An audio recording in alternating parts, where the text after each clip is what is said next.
Hello everyone, welcome back again to my channel. First of all, I would like to wish you all a happy Palm Sunday. Good morning everyone. Today I'm gonna present the song. It's called Hosana Pakai Mina Hong Pachu Anun No Me. So I request everyone to please watch my video till the end and please subscribe and share. Now let's start the song.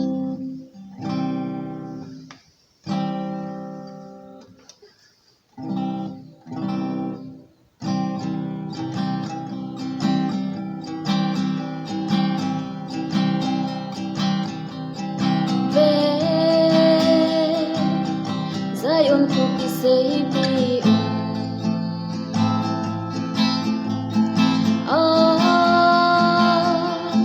Leng pa ilahin surun Lung Leng tay insangan sunga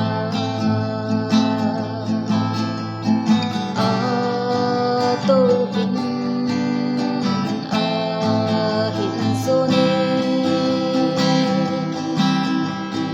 Hosana pakai mina hong pachu Hosana pakai mina hong pachu Anun lo me David sepan hu hing hen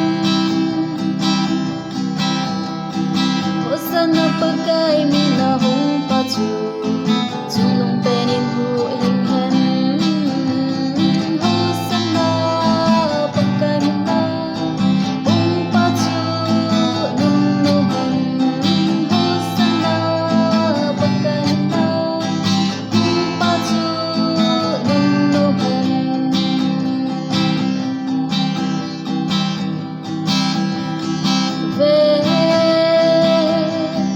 Pakai nasi zui deku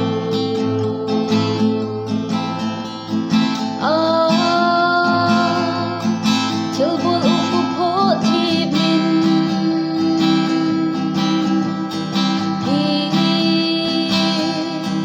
Chi ho ku thiệp dinh dông lệ Sông ho sông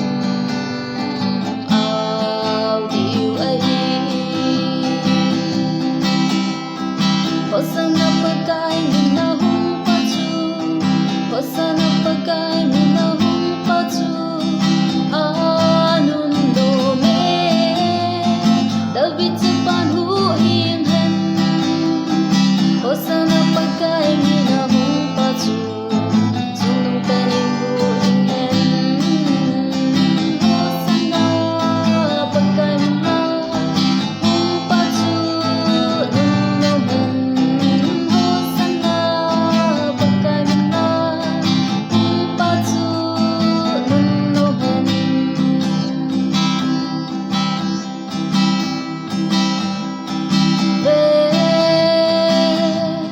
Pakai zintil lau kita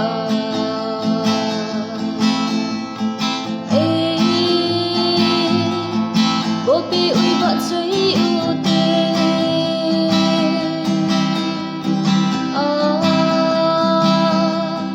Ma lên hạt chung nung baka Và chơi du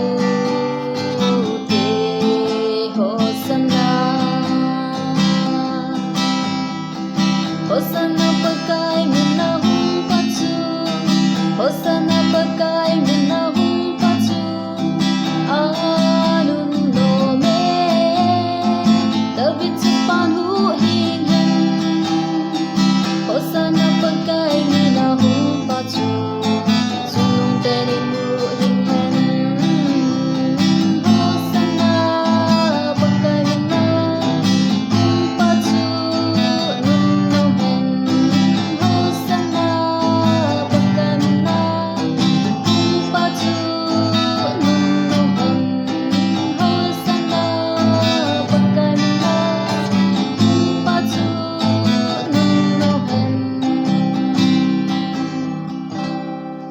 Thank you guys for watching my video. Bye bye.